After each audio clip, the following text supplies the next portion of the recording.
গ্রামের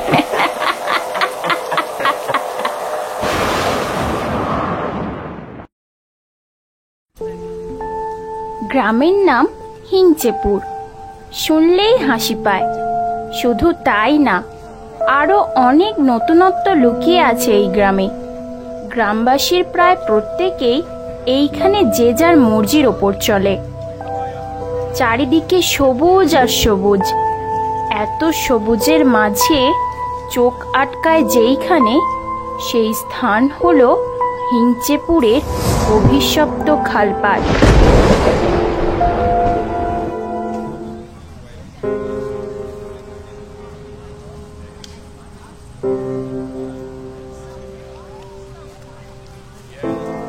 টপলু, এই টপলু, ওঠ বাবা, অনেক বেলা হয়ে গেল। কখন যাবি মাছ ধরতে?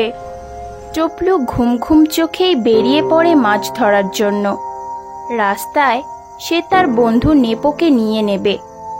গ্রামবাসীদের বলতে গেলে একটাই খারাপ গুণ, যার যখন যেটা মনে হয় সে তখন সেই কাজটাই করে। যেমন অবেলায় টপলু ঘুমোচ্ছিল, অবেলায় খাওয়া দাওয়া করে, আর সন্ধ্যের পর তারা মাছ ধরতে যায়।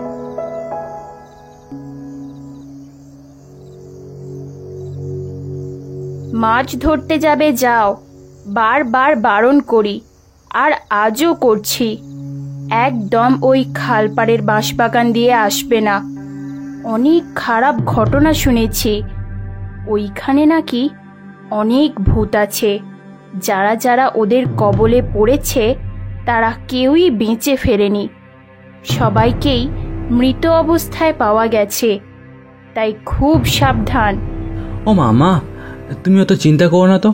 আমরা এ যুগের ছেলে, আমাদের কত সাহসী হতে হবে। আর তুমি কোথায় সাহস দেবে তা নয়, উল্টে ভয় দেখাচ্ছ।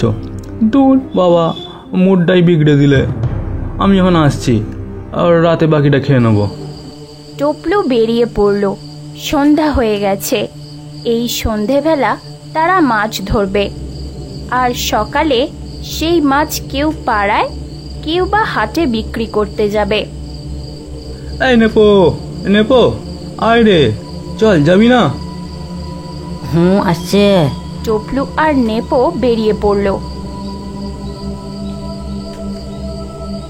তারা খালপাড়ের পাশ দিয়ে হাঁটছে। খেয়া করে তারা মাছ ধরতে যায়। তারা চেপে পড়ল নৌকায়।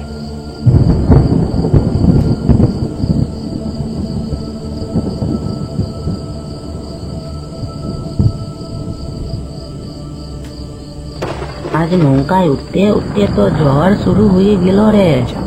কি আর করবো, আমি খেয়া বইছি, তুই জাল ফেল। বৃষ্টি আসার আগে যা যতগুলো মাছ পাওয়া যায়।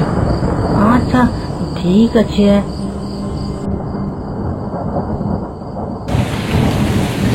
এই রে, জোর বৃষ্টি নেমে গেল রে।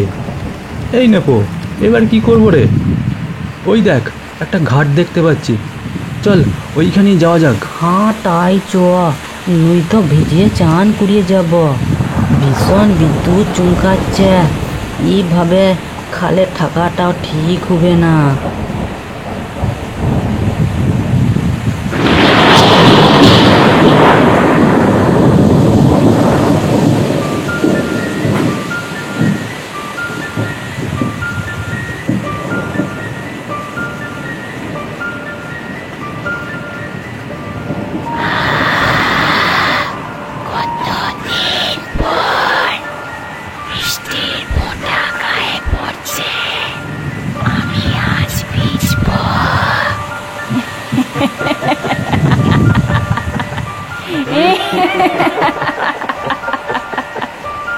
হঠাৎ করে বৃষ্টি চলে আসায় তারা তাড়াহুড়োতে খালপাড়ে এক পরিত্যক্ত শ্মশান ঘাটে তারা নৌকা থামায়। তারপর মাছগুলো নিয়ে সেই বাঁশবাগান দিয়ে যেতে থাকে একটা বড় কোনো গাছের আশায়, যেইখানে গাছের তলায় দাঁড়িয়ে তারা এই বৃষ্টির হাত থেকে নিজেদেরকে রক্ষা করবে। কিন্তু নিরুপায় তারা। যেই দিকেই তাকায় শুধুই বাঁশবন।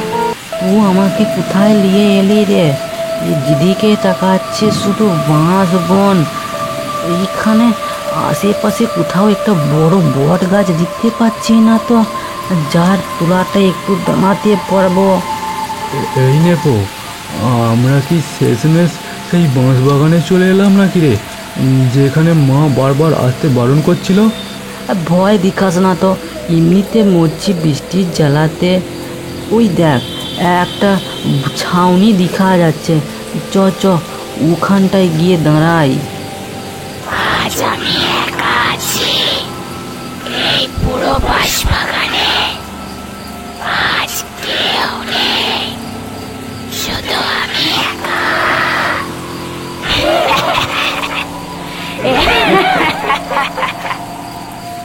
অনেকক্ষণ সময় অতিবাহিত হয়ে গেল।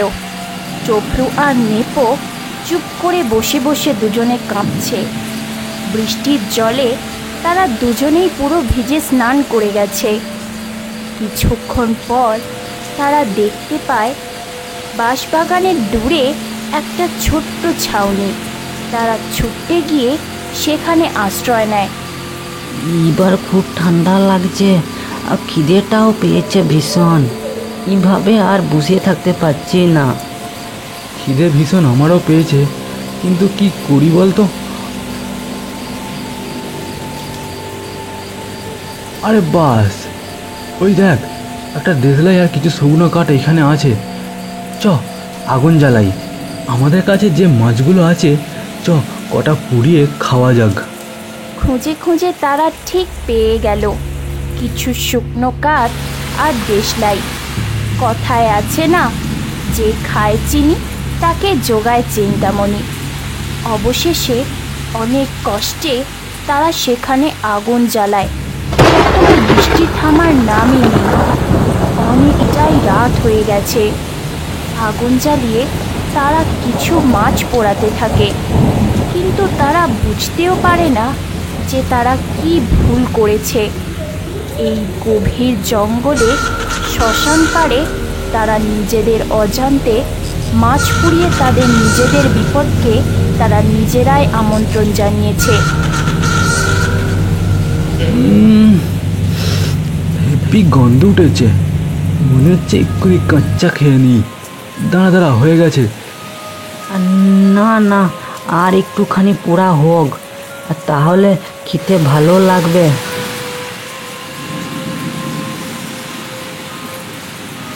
এই নে, খা, শুরু কর।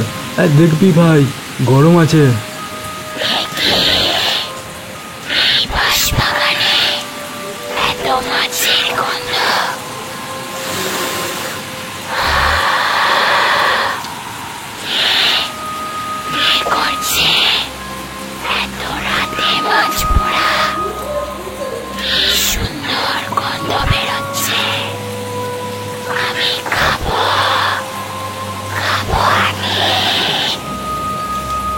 টপলু আর নেপো মাছ ভাজা খেতে যাবে, এমন সময় সেই ভূত সেইখানে চলে আসে। এই নেব, দেখ ওইখানে কি একজন দাঁড়িয়ে আছে। আমি তো আগেই বলেছিলাম জায়গাটা খুব একটা ভালো নয়, ওদের দেখতে পাওয়া যায়। তুই তো শুনলি না আমার কথা, কি হবে রে এখন? আমি তোদের কোনো ক্ষতি করব না, যদি তোরা আমায় তোদের ওই মাছ ভাজা দিয়ে দিস। আর যদি না দিস, তাহলে তোদের কার মধ্যেই খেয়ে নেব। মাছ ভাজাগুলো দে আর পালা এখান থেকে, পালা।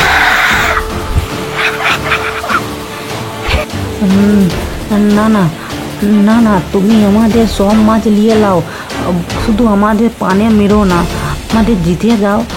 ওরে বাবারে, এ বাবারে। টপলু আর নেপো কোনোভাবে সেইখানে তাদের সমস্ত মাছের ঝুড়ি গামছা ফেলে রেখে দৌড় দেয় আর তাদের খেয়া করে সেখান থেকে পালিয়ে আসে।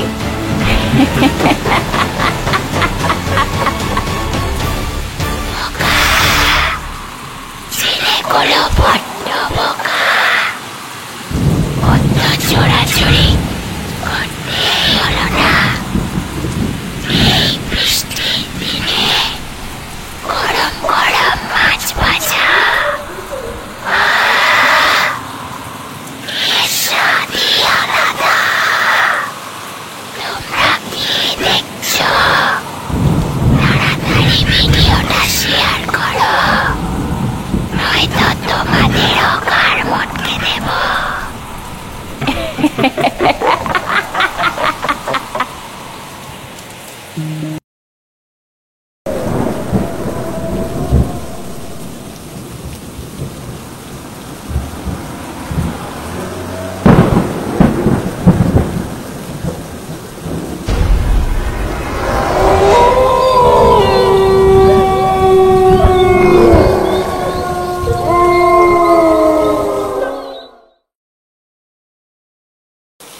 আজকের ঘটনা ঘটেছিল আমার আর আমার বন্ধু রাজুর সাথে প্রায় 5 বছর আগে। গল্পটি একটি সত্য ভৌতিক ঘটনা। সেই রাতের কথা মনে পড়লে এখনো আমার শরীরে শিহরণ জেগে ওঠে।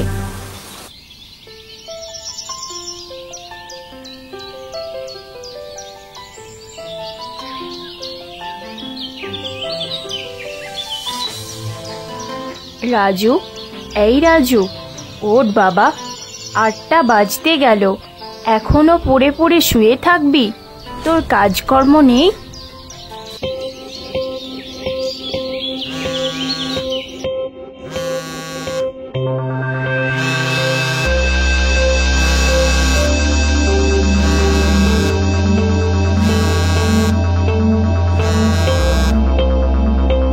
হ্যাঁ হ্যালো, হ্যাঁ বল, কেমন আছিস? হ্যাঁ অনেকদিন পর যে, বল কি খবর? আমি ভালো আছি। শোন না, কাল আমি গ্রামে ফিরবো। বাহ, এটা তো খুব ভালো খবর। কখন আসছিস? আমার শিমুলপাড়া নামতে 7টা বাজবে। তুই আমায় আনতে আসবি বাস স্ট্যান্ডে। হ্যাঁ হ্যাঁ অবশ্যই যাব। আমরা দুজনে একটু ঘুরতে যাব, তারপর খাওয়া দাওয়াও করব। কালকের ট্রিটটা আমার তরফ থেকে। আচ্ছা ঠিক আছে রাখ। হ্যাঁ হ্যাঁ হ্যাঁ ঠিক আছে, কাল দেখা হচ্ছে।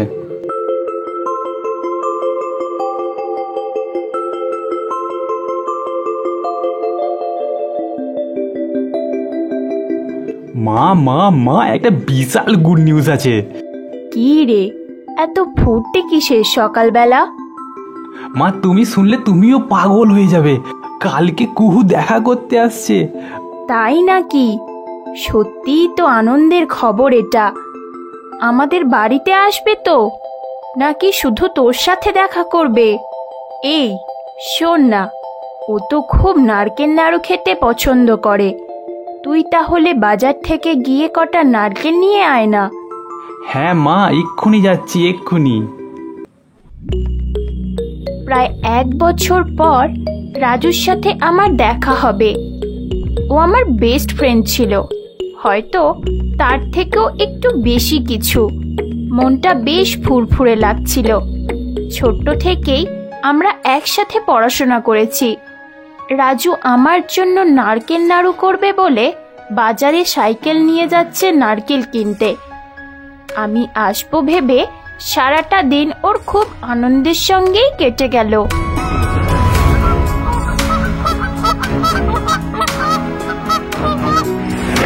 মা, ও মা, আমি আসছি। কখন বাড়ি ফিরবি তাহলে? আর রাতে খাবি তো? শোনো না, রাতে কিছু খাবো না। তুমি কিছু খেয়ে নেবে, আর আমার আসতে একটু দেরি হবে আজকে। রোজ রোজ বাইরের খাবার খাস না বাবা, শরীরটার দিকে একটু খেয়াল রাখ। এখনো তো কাউকে পেলি না খেয়াল রাখার মতো। একটা মেয়ে এবার দেখ না বাবা। মা, সবসময় এক কথা বলো না তো। যার যখন সময় হবে ঠিক আসবে। আমি আসছি।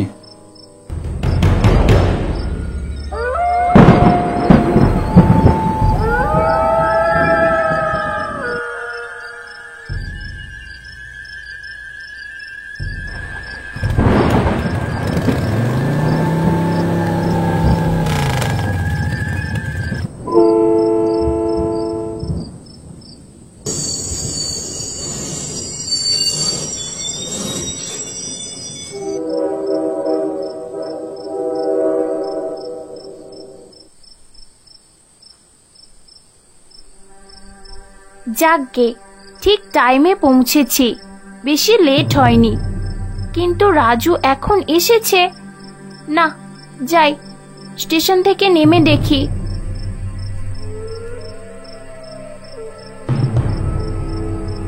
কি ব্যাপার, 6:45 তো বেজে গেল, এখনো কুহুর আসার সময় হয়নি।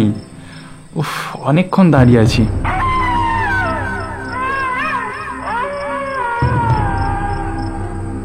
অনেকক্ষণ দাঁড়িয়ে আছিস তাই না? না না, বেশিক্ষণ দাঁড়াতে হয়নি। চল চল। আর শোন না, এই নে তোর গিফট। তোকে না বলেছিলাম নেক্সট যেদিন দেখা হবে তোকে দেবো। Thank you so much Raju. আচ্ছা ঠিক আছে, চল চল গাড়িতে বস। বল কোন দিকে যাবি? আগে গাড়িতে উঠি, তারপর বলছি। ঠিক টাইমে পৌঁছেছি, বেশি লেট হয়নি। কিন্তু রাজু এখন এসেছে না। যাই, স্টেশন থেকে নেমে দেখি।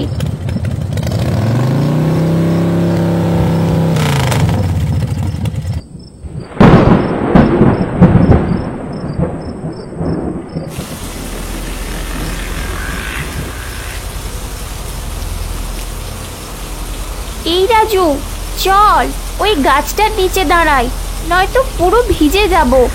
এই অসময়ে ভিজলে শরীর খারাপ করবে আমাদের দুজনেরই।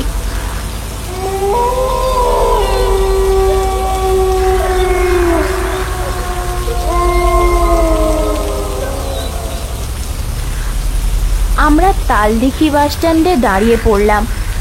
তালদিঘি বাস স্ট্যান্ডটা শিমুলপাড়া বাস স্ট্যান্ড থেকে 6 মাইল দূরে। বেশ দুই বন্ধু গাড়ি করে ঘুরছিলাম, হঠাৎই বৃষ্টি শুরু হয়ে গেল। এই তো 10টা বেজে গেল, দেখ টানা 3 ঘন্টা দাঁড়িয়ে আছি, এখনো বৃষ্টি থামার নাম নেই। আমার মনে হয় আজকে আর বৃষ্টি থামবে না। চল, এই রকমই বৃষ্টি মাথায় নিয়ে বাড়ি যেতে হবে। তোকে ফার্স্টে বাড়ি দিয়ে আসি, তারপর আমি বাড়ি চলে যাব। আচ্ছা ঠিক আছে, চল তাহলে। বৃষ্টি মাথায় নিয়ে আমরা দুজনে আবার বেরিয়ে পড়লাম।